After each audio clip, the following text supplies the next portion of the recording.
focusing on your weaknesses and fixing them kills your progress and stops you from achieving the success you could otherwise make. My name is Joel Hakala, and I like to do these videos about teaching like how entrepreneurs can become successful, fix the inner obstacles, etc. So let me start with the story.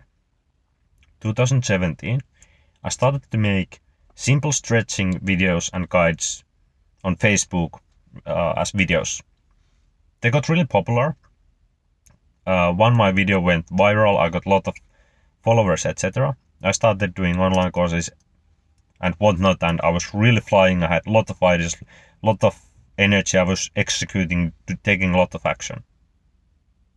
And later I have many times been thinking like, why I was taking so much action.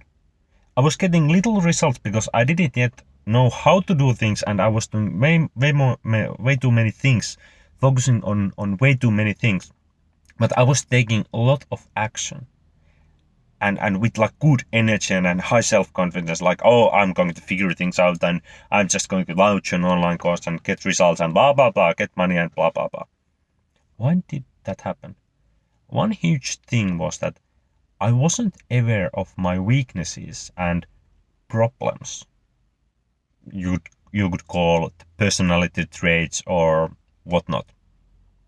I didn't yet have a clear picture what's the like right way to do the things. Thus, I was taking action because I had an idea, I was excited, I was executing on it. And I got actually quite a lot done in like single year. Now later on, I have had more and more in the past years problem like not taking action, overthinking, not believing in myself, focusing on the weaknesses, trying to fix problems. And I just realized sitting on this car on the parking lot of the grocery store, like, fuck! I'm focusing way too much trying to fix my weaknesses or the problems. What if those are not problems? Example. I'm a creative person. I have a lot of ideas. I get excited about new things, and my biggest challenge, or like big challenge, is like finishing things or being able to like pick one thing and focus on that. But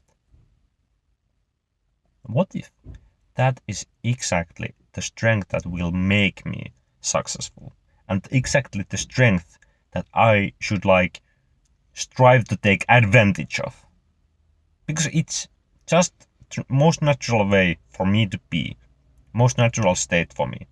So if I start to focus at what I have been doing, like trying to fix that and trying to find that one thing I'm focusing on and fixing the problems and fixing the weaknesses and whatnot, I'm putting all my energy into what is not working.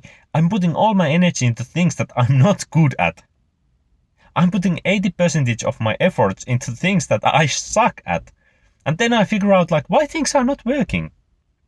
What if I would put 80% of my efforts into my strengths, which is like the creative mind coming up with new stuff, seeing new possibilities, etc., and then focus that 20% on my weaknesses, like focusing on one thing,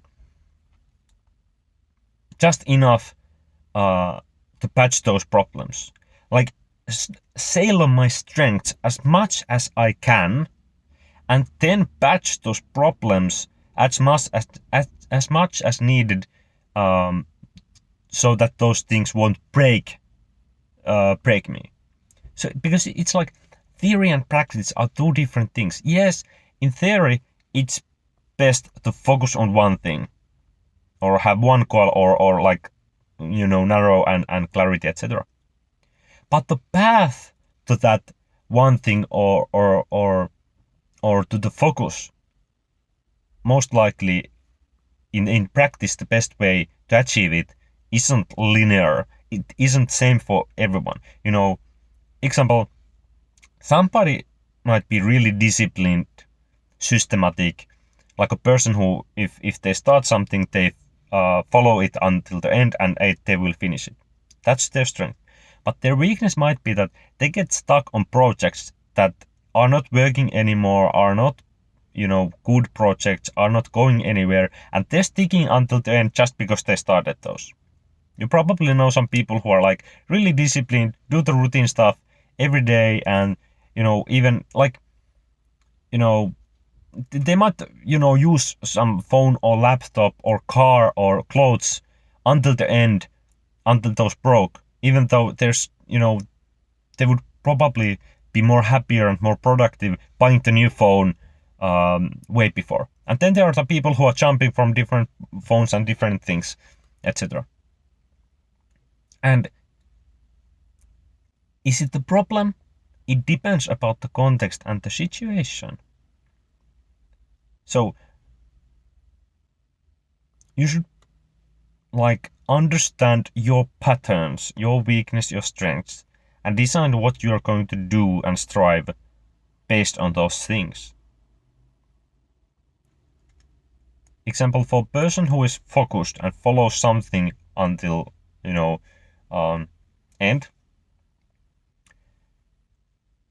their struggle is probably like inability to come with maybe new ideas, jumping out to new things when it's wise decision. But then person like me has the problem to executing those things until the end, or jumping to too many things at the same time. It's just like two different sides of the same coin, and you need to figure out what is the best way for you to work. Example, these two different kind of persons can have the same goal. Let's say to make 100,000 euros sale per year.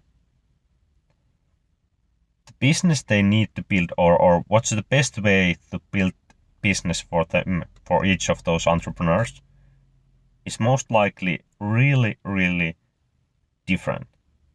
The other person's strength that they need to get to use is the creativity and ability to come up with different ideas and stuff. And for the other person, it might be to have a clear thing that they can just follow and take action on.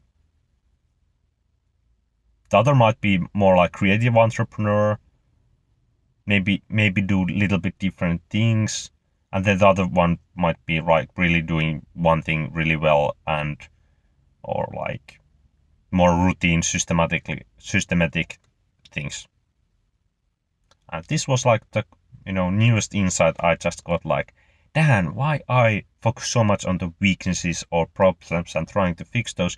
Why don't first focus on the strength and write that as long as I can, and then patch and fix those weaknesses when they become obstacles? First go as far as you can, and when you need to patch something up, fix something, fix it then. And if something new insights popped in your mind, please comment on the comment sections. I will read all the comments, and let's discuss a little bit more there about this subject. And if you like this kind of content and want to see more, subscribe.